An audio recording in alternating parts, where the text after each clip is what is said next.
Welcome back to Heart Before Cuts. I am super excited to be talking to you today about strategic testing. We all know what it feels like to run in circles on this hamster wheel, trying everything, throwing spaghetti at the wall, and not getting the results that we want. So today I'm going to talk to you about the difference between tactical testing and strategic testing.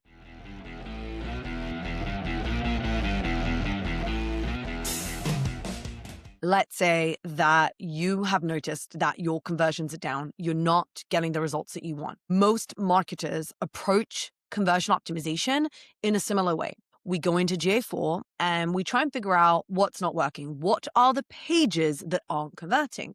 And then we figure out, okay, it's the homepage, it's the product page, it's the category page. And so let's say it's your product page. You go into Google or you go into your favorite LLM and you ask it, what are the best practices for a high converting product page? And we start changing elements on the page. We need a blue button. Oh, we should remove the carousel. Oh, we need to actually have a better headline. We should add an exit pop-up. We should remove a form field. Carousels are really bad. Let's remove those. And so we're tactically changing elements on the page. Then we go live and we either get the results that we want or we don't. Normally, we don't actually get those results that we were hoping for.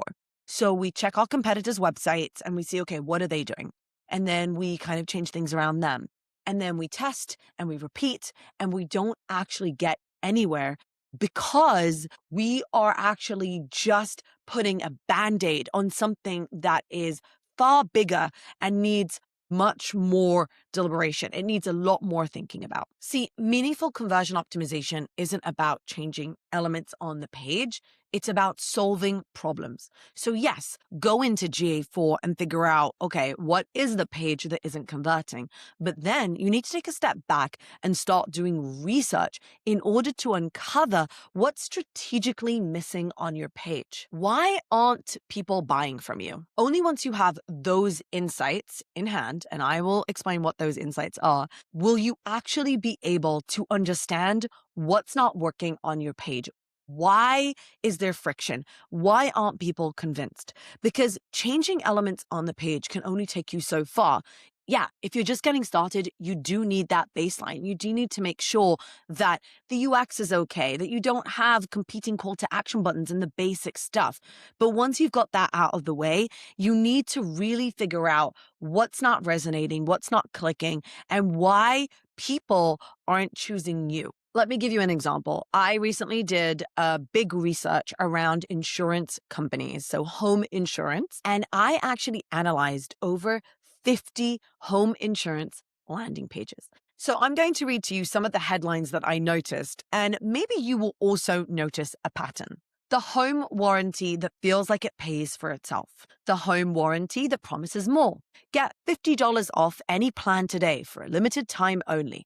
How much does a home warranty cost? Compare and save on home insurance. Switch and save today. Protect your home sweet home. And lock in your 2026 rates and get $75 off and 1 month free. Did you notice a pattern? Most of these landing pages, actually 7 out of 8 that I read to you, and out of the 50 landing pages that I actually researched, 45 focused on pricing. Now, does pricing matter? Of course it does. But then I did something different. I went into Reddit and I went into some Facebook groups and I started observing conversations. And here are the most repeated themes, what people were talking about, complaining about, what they really cared about when choosing home insurance. Reachable humans, coverage that actually happens when you need it, proof people like me have used them, a real person I can talk to.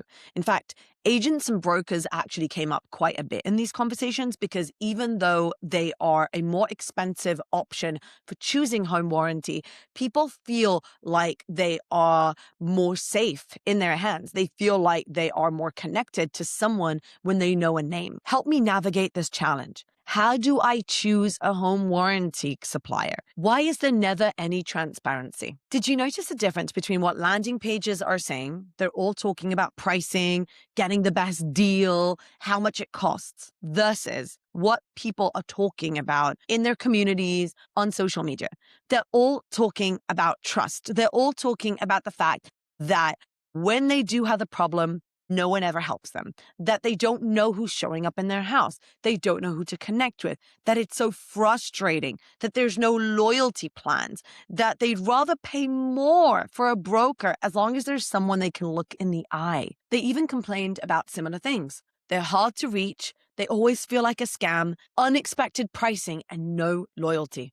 A lot of people were talking about the fact that they would pay for years for insurance, and when they actually needed something, or that when they needed to actually update their pricing, there was no customer loyalty. There was no actual benefits for staying long time with a provider. So imagine if just one insurance company created a landing page that really put an emphasis on trust, on actually being able to trust this company, knowing who they are, that there are reachable humans that you can talk to, that that coverage actually happens when you need it, that there is loyalty programs, and that you do get actual benefits from staying on long, that there's a real person that you can talk to at the other side of the line. They would get more conversions. They would get more happy customers that would probably stay on for longer.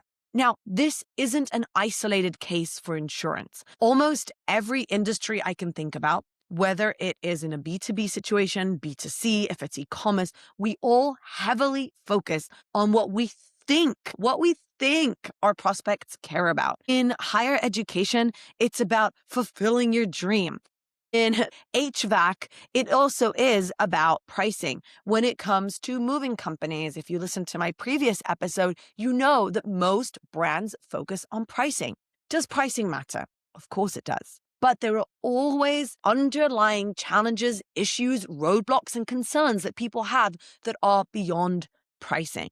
And it's your job to figure those out. Because if you can figure out what the real pains are, what people are really concerned about, what they're looking for in a provider, then you can optimize your page. Then you can create content that people will read and care about and see themselves on the page. Because when someone lands on your page, they are asking themselves, is this for people like me? Will they solve my particular problem? Do they understand what I'm facing? How do they solve this differently than everyone else? Are there other people like me who struggle, who use this solution? That's what people are looking for. Not pricing, not features, not the next $75 off offer. And that is crucial for you to understand. Now, how do I know all this about insurance? As I said, I did something called social listening.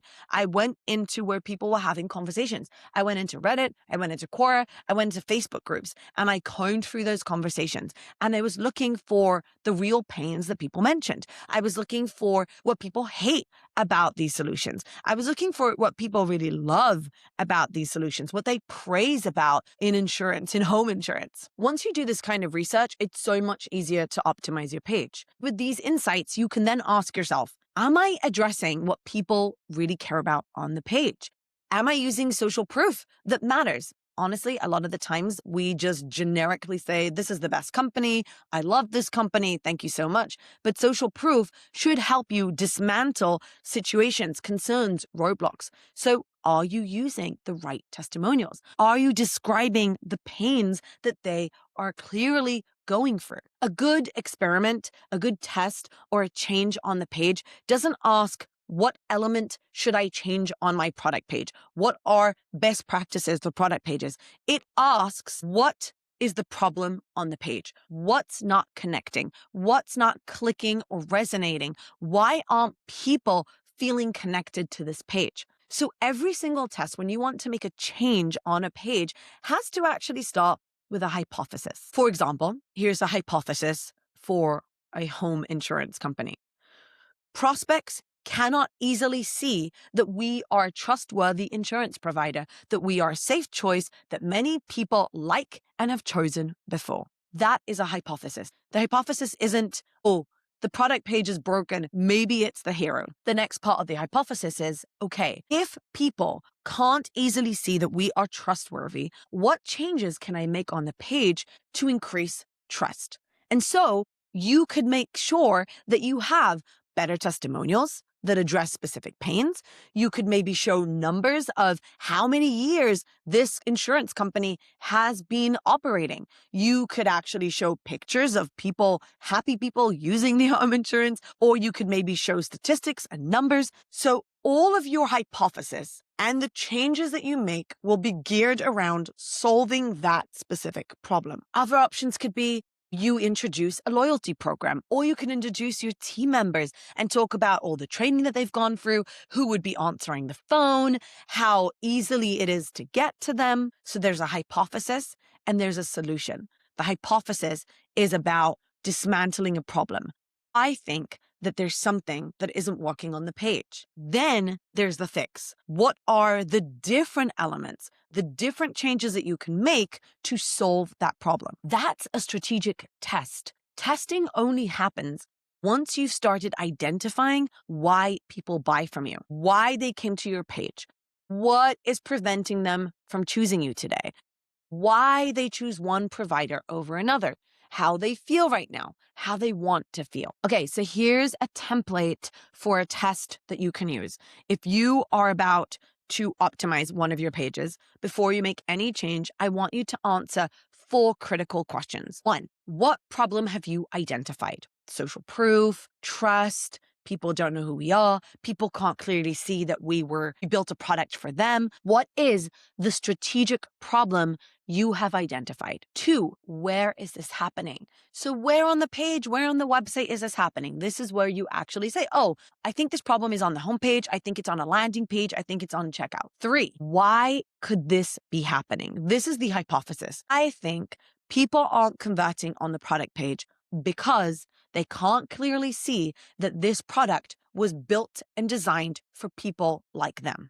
That's the hypothesis. And then number 4, what tests, what changes are you going to make to solve that problem? For example, we will feature 3 customer stories so people can easily see these are people like me that have used this service and I can trust it. Now, just a word about testing, because a lot of the times I think people think that if they can't run A/B tests, then there's no reason to optimize. Well, I just want to say a few things about this. Number 1, in order to run a statistically significant test, you actually have to have a minimum of 300 conversions per month of a single conversion. Meaning if you are trying to get more free trials, if you're trying to get more sales, if you're trying to get more leads, you have to have 300 leads at minimum per month in order to run a statistically significant test.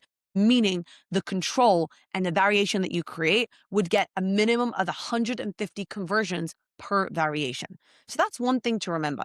But if you don't have that, that is also okay. You can still test, you can still make changes, you can still optimize.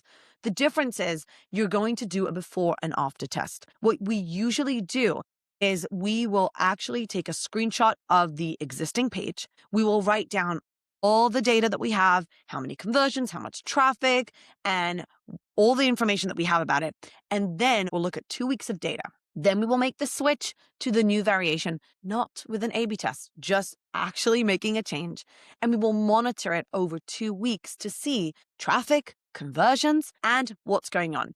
And yes, this isn't the most statistically significant test, but it's a great way to test before and after. And one thing that's really important is using heat maps and user recordings. Heat maps will clearly show you if people are engaging on your new variation more. Heat maps will show you what people are clicking on. So for example, you might notice, okay, conversions aren't really up in the past 2 weeks, but more people are clicking on these pages. More people are going down the rabbit hole on our website. The other thing you can use is user recordings, watching how people use the page, how they read through it, what they look through, what they tap on, what they don't. User recordings really helps you see a before and after. Okay, so let's summarize. Tactical testing essentially asks, what elements should I change? What tweaks can I make? Strategic testing, which is what you want to do, asks, what's missing emotionally on this page that's preventing people from converting? What information are people missing